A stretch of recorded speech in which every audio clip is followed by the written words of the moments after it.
Okay, good afternoon, everybody. We'll go ahead and get started. Looking forward to another great football game on the mountainside playing Utah State. A couple closing comments after I had a chance to watch and review all three phases of the game with Boise State. Kind of seemed exactly how it was after I watched it, how I saw it on the sidelines. Two teams that were really competitive. There was a lot of parity in the ball game. I think the total yardage came down to 2 yards difference, and certainly a really good effort on our part. I thought Boise played well also, and so it was one of those games. The old coaching saying is we played well enough just to get beat, and that's probably true. There are some things that we've got to work on. However, I thought there were some really good things during the course of the game. Defensively, there was, we did a good job getting off the field on third down, did a nice job stopping their running game, and I thought for the most part limited their explosive plays. They've got some big-time playmakers. We were able to pressure the passer. There was a lot of times, I think we got maybe 2 sacks, but we hit the quarterback an awful lot. Offensively, it was great to see Tyler go out there and compete. I thought Tyler really competed and played well. X ran the ball well. We ran the ball 37 times, and if somebody would have told me a couple years ago that he'd be carrying the ball 37 times, I would have thought that would not have happened. But I think it's an indication of his resolve. Certainly plays made all the way around, and it was a disappointing loss, but it wasn't disappointing from the standpoint of our energy and our players' effort. Now, what is going to be important to do is have that same type of intensity as we get ready to go over to Logan. They're a really good football team. And many times if you have a team that gets on an emotional high, it's followed up by an emotional low. And so it's going to be our challenge as coaches is to make sure that, our effort was one of playing with great passion and enthusiasm, and to be able to match that same level of intensity this next week. We got to have a good week of practice. I think we are fairly healthy, and so we have to have a good week of practice as we get ourselves ready to go. We did sustain what I would think is one season-ending injury with Ben Wisdorf. We'll find out a little bit more. I know there's been many times I've declared a guy that he's not going to come back at all, and then somehow he gets resurrected. So just be a little bit mindful of that. We haven't got the final confirmation yet, but all indications from the initial observation and assessment that he's got a torn ACL. So Ben's, hopefully it's not that, but that's kind of where we're at. But outside of that, it was certainly a physical game, but I think we made it through fairly healthy and getting ready for another Mountain West game. Relative to our opponent, Utah State's an explosive offense. Jordan Love got a great arm. He's mobile. They've got a whole stable of receivers that they're able to go to, big, strong offensive line. Their defense poses challenges. They'll operate out of a 3-down front to 4-down front, a lot of different looks there. And so we're certainly excited about playing the ball game. There's a lot on the line. It's another opportunity for us to come up with a Mountain West win. So at this time, questions? Yes? We spoke with Logan Wilson after the game. One of the first things he said was that we still have a lot to play for this season. Obviously, there's only a few games left in the regular season. Boise State has 0, Mountain West losses, all that kind of stuff. How do you kind of keep the guys motivated and keep them positive? Sure. Well, first of all, we have a mantra of 1-0, and that's just, I think a lot of guys have bought into it. I know I have as well. And so a big ball game from that standpoint, very quality opponent. I do think if you go back through, I believe in the 16 year, we hosted the championship game here, and we had 2 conference losses. Now the dynamics were completely different simply because of who we had lost to. But we can only take care of the business we have. I think we've got really good leadership within our football team. Logan's doing a nice job. And so our guys, they're a real close-knit group, and I think they want to play well for each other. Yes. After the year Cooper had last year and some of the struggles he's had this year, is there what kind of things can you do to try to help him just get back to relax? Well, yeah, beyond, I don't necessarily know when you say relax.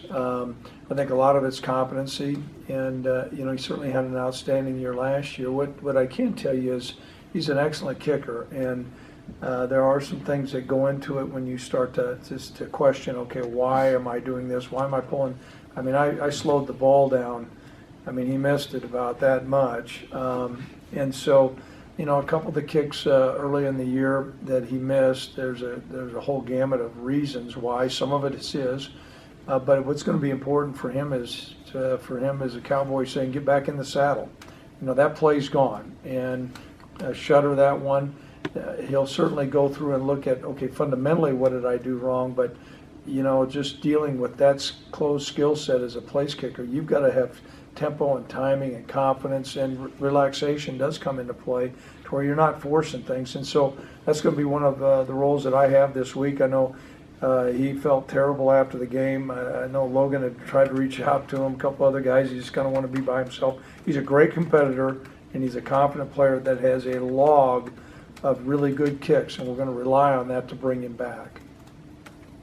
How much does that, when you have a season like he's having, does that become a mental thing when you start thinking about it? Well, there's a couple things. There's no doubt, Davis, that that particular position is different. Say, like as opposed to an offensive guard, it's very much like a golfer, and sometimes I wouldn't characterize this whole thing as a slump, but I think expectations were so high, and he put expectations on himself. And I think last year there was probably a couple kicks that could have gone either way that he was able to make. He's an excellent player.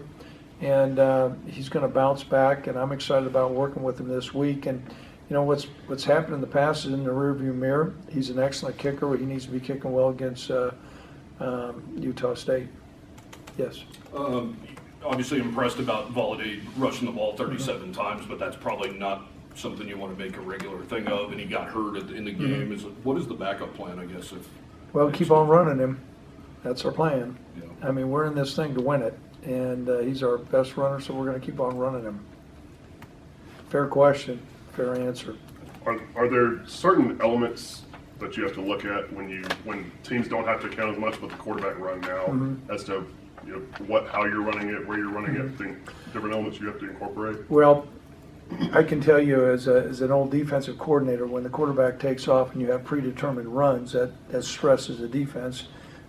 Tyler has the ability to run, and we have all that in our playbook. So the playbook's not going to drastically change, but he does not have the same. He's a very capable runner, but Sean was a 6'4", 220-some pound guy. Tyler's not quite as big, but we'll still run him. Probably not as much as what we had planned to run Sean, and certainly the number of scrambles. However, I thought Tyler scrambled around fairly well. Some of it in the game was not by choice. You mentioned Jordan Love earlier. He's kind of had a different year than last year. The numbers were kind of jumped off the page last year. Not quite as efficient this year. Obviously, they've had a coaching change. Does he look different? Does the offense look different? What do you kind of see? Well, what I have seen is, they have a new offensive coordinator who we know. I know him, and a lot of the schemes are very similar, though. There's times that he looks like he's right in phase to where he was last year. And there's other times it looks like, maybe there's something missing here or there, but he's a very talented player.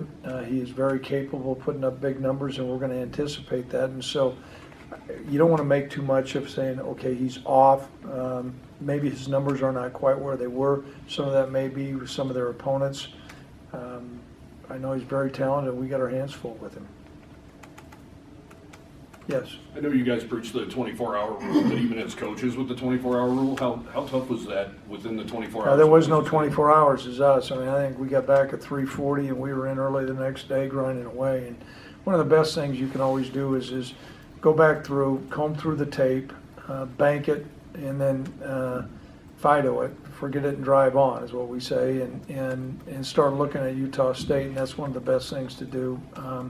What we have to be able to do is make sure that this is an entirely different schemes that we're going to be confronted with, but another very quality opponent, and we're going to need to bring back that same level of intensity and energy and effort for this game to give us a chance to win. Yes, David. Are you comfortable enough with Alfonso to where he played at all these last three games? I can say that his performance in practice has not risen to the level to where we'll take a look at him during the course of this week. He's going to have to improve a little bit before we'd insert him.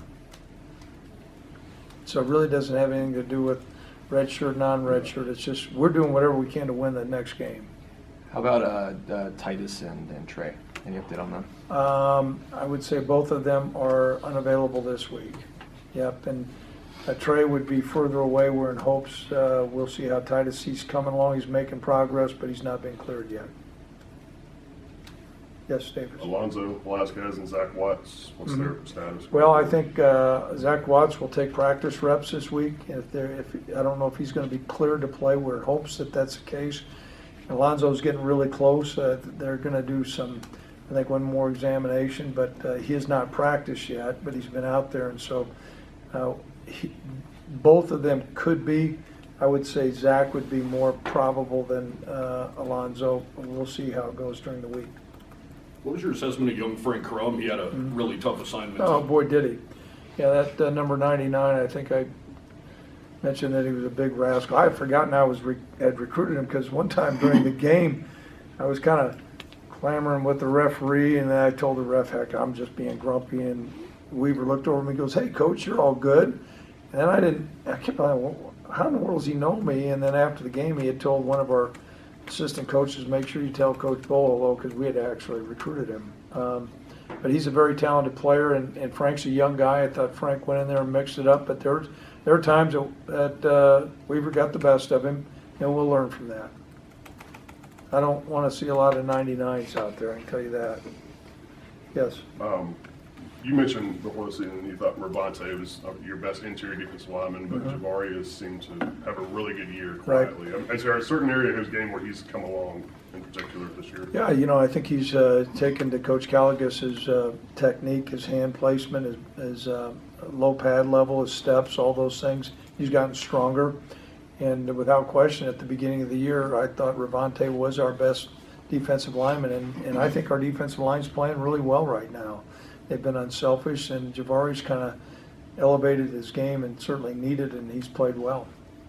Yes. On the critical fourth down there at the end, and then the third down in overtime, when you guys are reviewing the tape, do you ask yourselves, tell yourselves, we should have gone with this play call instead, we should have done this instead?